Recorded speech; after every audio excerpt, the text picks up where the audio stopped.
Thank you for coming. It's a good turnout today.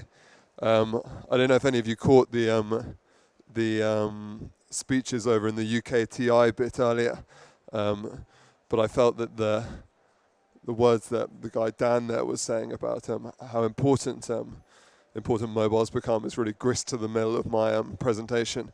So hopefully I can shed a bit more light on it. So first, some really high-level background on my team and what we do. So MoPowered is we're a mobile technology company specializing on helping online retailers to improve their results via mobile. So that's really the essence of what we do. We work with around 150 customers, so starting with big brands like Next and Superdry, and then also working with 100 or so medium-sized enterprises and small businesses. Focusing on how revenue can be generated from the mobile channel, which has been traditionally a challenge, but also looking at how customers can be engaged by brands using mobile technology. So here are a few of the sites that we've done over the time, and this is really the layout of what I want to achieve today. So first of all, I want to have a look at who the mobile customer is. So take stock of what kind of context mobile customers are interacting with your brands in. Look at how they're reaching your brand in terms of marketing channels, and also importantly, start to think about what sort of things you can do to actually improve the experience for your customers, but also crucially drive more revenue for your businesses, which hopefully should come hand in hand. To start off with, I suppose some context on mobile and what's happening. So it really starts here. This man, Steve Jobs, launched the iPhone in 2007. In March this year, they sold their 500 millionth unit, which is pretty staggering. 75% of people in the UK have smartphones, so they're really out and about, and they're central to our lives. So keeping in communication, managing your time, buying things increasingly. All of these are things that are now commonplace on smartphones, which represents a massive shift in how people do things in a very short period of time. This was a picture that I particularly liked that went viral in Australia. The Where's Wally, who's kind of like a bit like the wizard from Where's Wally at the back, has been singled out for not being on his smartphone with the hashtag what's he looking at, which I felt really talks to how everyone's immersed in this mobile world. There was in the kind of manual of mental disorders this year, a new addition was nomophobia, as in no mobile phobia, which is a fear of losing signal, losing your device, losing connectivity. And tablets, although they are pretty prevalent now, have actually been around for a long time. Some less successful, some more successful, and now we see that 40% of people use a tablet often. By 2018, that's meant to be around 80%, and this is a big shift in how mobile operates. Mobile, when I use that word, I mean smartphone and tablet. But increasingly, actually, the divide between the two is blurring. So with those kind of big Samsung Note phones, you're moving up towards the iPad mini end of the spectrum. And as a result, it's more like a kind of scale of different device sizes as opposed to distinct categories that you can consider. So this is all well and good, but what are people actually using their devices for? This graphic I like a lot. It shows that most of the time we spend on mobile devices is actually me time. It's looking at videos, it's kind of interacting with articles, whatever. But importantly, 12% of it is spent shopping, and this is where the opportunity for retailers really lies. I suppose that if you look back to 1995, Amazon's launched. By 2000, they're serving, I think, 30 million customers or so. And then I think by 2005, e-commerce was worth around $100 billion in the US. What's really exciting is that since 2007, mobile's come from nowhere. And then this week is a momentous week insofar as that mobile traffic now dwarfs desktop traffic on retail sites. So more traffic on retail sites is coming from mobile devices, so that's smartphones and tablets, than it is from desktop, which represents a really colossal shift. And what's exciting is that people aren't just browsing to these sites on mobile, increasingly they're buying. So around a third of smartphone owners in this country make a purchase on mobile once a month. So this isn't a kind of niche phenomenon, it's something that's very much coming into the mainstream. I think at a higher level though, what is really exciting about mobile is that your customers out there making decisions. So they're being inspired to purchase something, they're looking at the different options that are available to them, once they have some sort of intent to buy, they're actually going to be converted by the retailer who finally captures their attention. And what is exciting about mobile is that as your customer is going through that journey, you have a constant kind of channel of communication that's open to them. And I think to use that channel effectively, it will be really helpful to have some context on how mobile customers operate. So these are the three things that I think are particularly important to bear in mind. So this is a neat little graph of when people actually use their different devices. So typically, smartphone traffic really peaks as people are going to work, so on the commute, on the go. Then desktop traffic, as you can see, the yellow line starts to go up during office hours, so people are just using it in the office. And then in the evening, tablets. That's where tablets really come into their own. And I suppose this gels a lot with the experience that we have at MoPowered of looking at the different contexts in which people use these different device types. So we see that for smartphones, some really kind of well-suited demographics are young mothers who have not that much time on their hands and are looking to achieve things on the go. Similarly, tradesmen on the way to jobs often look to buy things direct from their devices or even choose them and order them on a click and collect basis. So they pay for them on their phone and then they go into a branch of whichever shop they're going to and collect it so they don't have to queue and don't have to pay. In terms of the tablet market, it's more of a kind of high-end furnishings, often a lot of fashion. In the evening, people will come home, perhaps with a glass of wine, browse through what they're interested in, and importantly also buy. Tablets are a very, very strong conversion channel. So perhaps abstracting from that, I think that taking smartphone as an action-orientated channel is a very useful thing to do. So I think 70% of smartphone searches are acted on within an hour. So that means that within an hour of making a search, someone will have shared a link, sent an email, gone to a shop, or crucially bought something. By comparison, desktop searches, 70% are acted on within a month. So this really indicates how the different browsing habits between devices creates different behavior. Tablets, by comparison, different kettle of fish, much more immersive. So people are at home, they're looking, so long periods of research would be done on a tablet. People are comfortable with it as a medium. How are customers reaching your brand? This is really, really crucial. So search. Google pretty much dominates mobile search. A kind of high 90s percentage of all searches are made on Google. And around a quarter of total searches are estimated to be made on smartphones, which, bearing in mind that action-orientated nature of the device we just mentioned, is a huge opportunity. So 25% of all searches are these people actually looking to do something. Email marketing, around 50% of email marketing kind of mail shots are opened on smartphones. And social media, obviously a very, very mobile-driven phenomenon. People using, I think it's around 3/4 of people who have a smartphone use a social media app every day.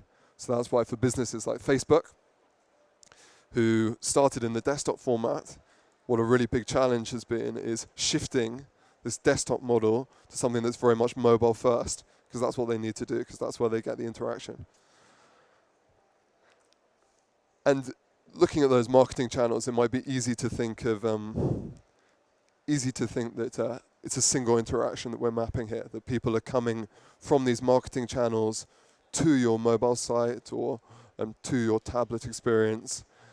But actually, they're not going to just come there and buy immediately. It's a much more complex buying process, and often one that spans multiple devices. I think this is something that's really worth considering. So that stat there at the top I find quite powerful, the idea that 65% of purchase journeys start on a smartphone. So what have we covered? Rise of mobile and tablet. Crucially, that 52% of traffic is now coming from mobile devices, according to IMRG. And then those three things to bear in mind. So context, marketing channels, and also people shopping across multiple screens. Those are all well and good in a general sense, but for those of you who do run e-commerce businesses or know people who run e-commerce businesses, there's an opportunity to take a much more granular look at how those sort of behaviors are actually happening on your brand.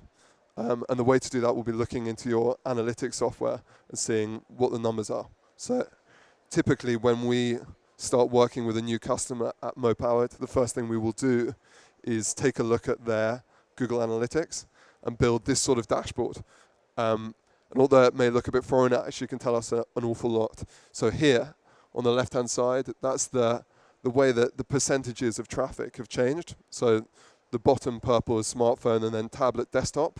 So in the case of this kind of made-up retailer, you can see that mobile's dramatically increased in importance. And for them, it's a really good indicator of how customers are engaging with their brand, where the interaction is. On the right-hand side and also at the bottom, we have conversion rate and the average value of an order on the side.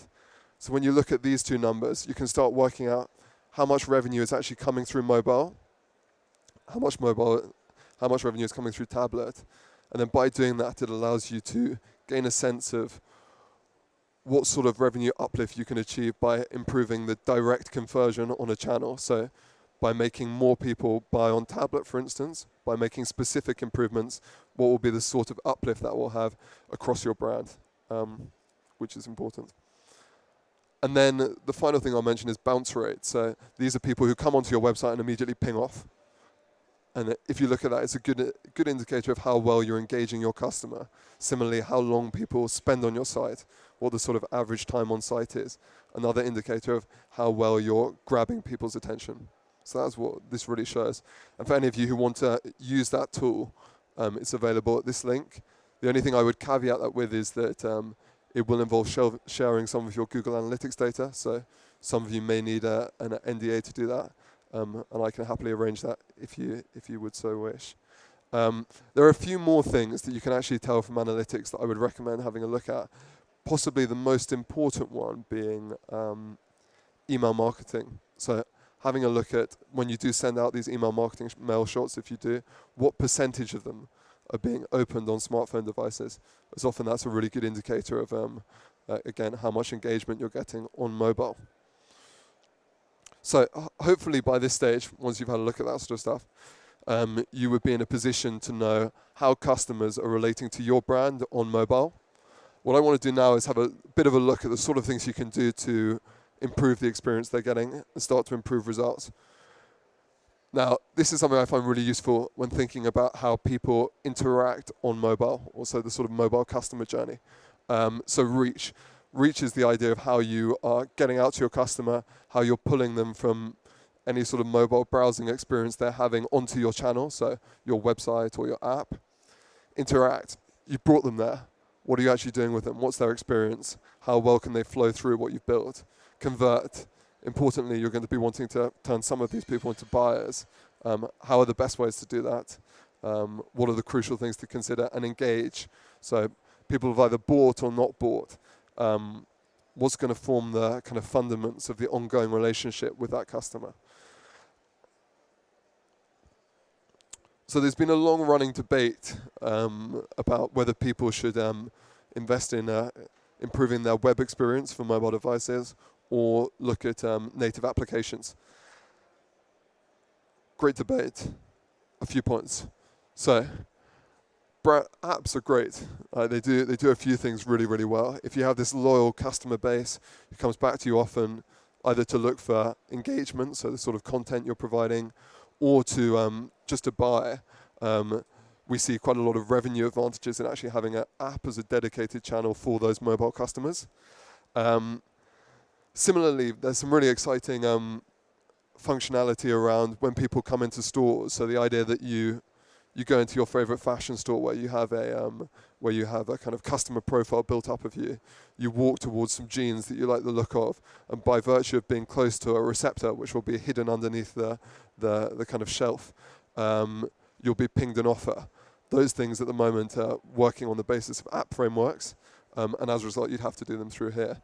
But nonetheless, I don't think I do recommend apps as a first foray into the mobile ecosystem. The really important thing is that you're findable on your search channels. So we mentioned PPC and SEO, so we mentioned Google search. Similarly, email marketing. The advantages of having a mobile website is that from these marketing efforts, you can be immediately transported into your brand experience.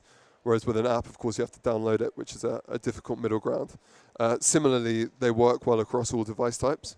So if you have a Samsung phone or an Apple phone, both will be able to cater to a mobile website, whereas you'll actually need two apps in order to work with those two operating systems. The caveat, perhaps, is that they need to be quick.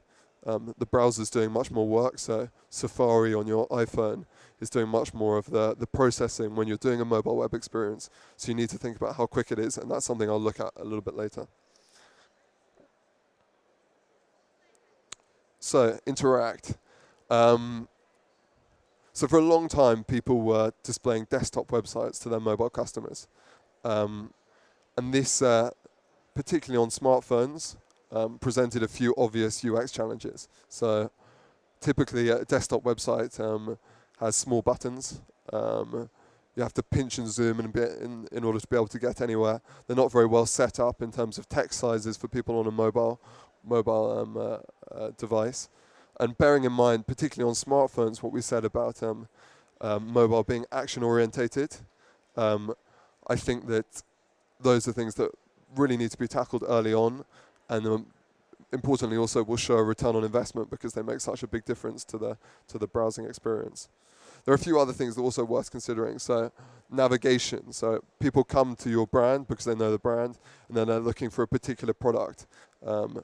Different companies, people look for different things in different ways. So sometimes it will be based on search. So this is an example of a kind of search-driven experience where someone will come onto your site, be looking for a product that they know the name of, and you need to provide a clear search experience so they get there quickly, because again, unless they get there quickly, they'll lose interest.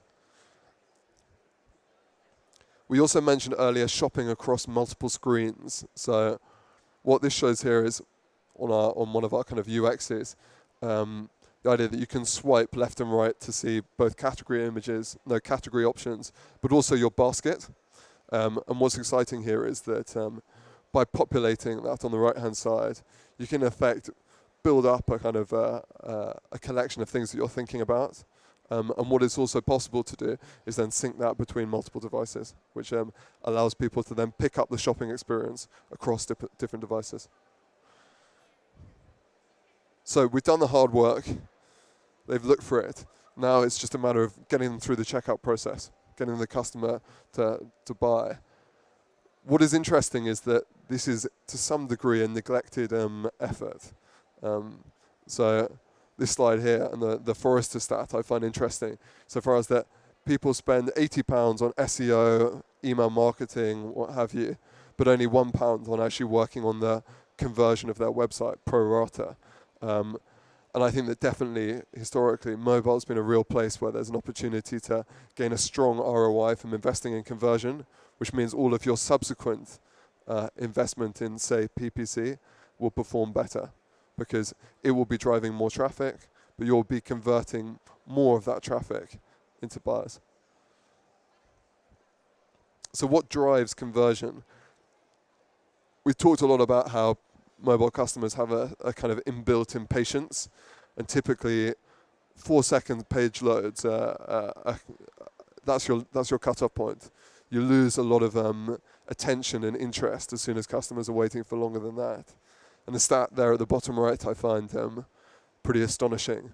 The idea that for every 100 milliseconds that Amazon's desktop site slows down, so that's for every 0.1 seconds, they lose 1% of group revenue, which speaks to the importance of speed in the browsing experience.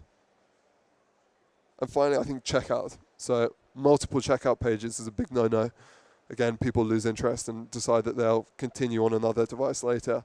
And of course, that runs the risk that when they do go onto that other device, they don't pick you, they pick someone else. So it's important to make it as easy as possible. And from where we are working only in mobile, I think there's some really, really exciting bits that are going on in this sort of part of the field. So PayPal now is fairly familiar. So people know that you can have PayPal Express Checkout, which allows you to pay very quickly. But there are actually a lot of other competing offerings that are kind of pretty fast emerging, particularly from companies like Visa and MasterCard, so the card schemes. And in effect, what these allow customers to do is replicate that one-click Amazon payment, but on a mobile device. And needless to say that the idea of how people think about mobile shopping will be completely revolutionized when the idea of checkout moves from 5 minutes scrolling through lots of forms, wrestling with your iPhone, to entering in a username and password. I think that over the next couple of years, as that emerges as something that's widespread, it will really change how people think about buying stuff on mobile and make it much, much more commonplace. So engagement. There's a very good e-commerce analyst called Mary Meeker, and she kind of suggested a recipe for a really good e-commerce site, and it combines these three things. So content, the idea that you're shipping out quality information, community, engaging your customers as a whole and getting them to interact with each other. I think that there are real opportunities for mobile to have a very specific impact in these three areas. So I suppose a good example of the first is there's a fashion company called Mr. Porter who released an app. It was kind of a suit app a couple of years ago. And basically what it did was had lots of videos, lots of pictures, lots of clips of people talking about these suits. But as you watch the video, it would pop up with options that you could buy things that people were wearing or add them to your basket. And this is a very mobile-specific experience. A tablet is the device for consuming content. So the idea that you can be sitting on the sofa doing something fun, like we saw that me time was a great majority of the time that people spend on mobile devices. The idea that you can relate that very seamlessly on mobile to actually what's a commerce experience, I think is something that's hugely powerful. Community, so you see this a lot with people, with fashion brands having kind of Twitter competitions. You send in a photo of yourself wearing an item of clothing and you win something. Again, it's using mobile to engage customers in a kind of community mindset. And I suppose finally, I talked a little bit earlier about the way that mobile opens up customers. So it allows them to interact with you, but also you to open up a conversation with them. I think what's very exciting is looking at how, particularly through using apps, what retailers are able to do, what brands are able to do, is actually communicate directly with their customers. So you know what your customers' purchase history is, say, and you can send them messages on that basis. So that's the starting point. But I think going forward, the ability to actually have a better profile of your customer, so you send more targeted messages, means that really it's opening up a two-way conversation between you and them.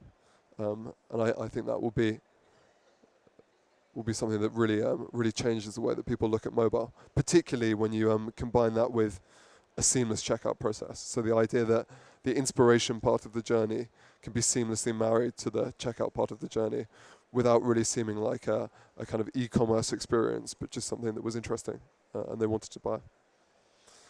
So I think that's me. So we've understood the mobile shopper, hopefully. So we had a look at context. We thought about marketing channels. We thought about how people shop across devices. We had a look at that analytics tool, so if anyone wants to talk about how you work out that data with me afterwards, I'd be happy to do so. And then looking at improving the mobile shopping experience with RICE, so reaching, interacting, converting, and engaging.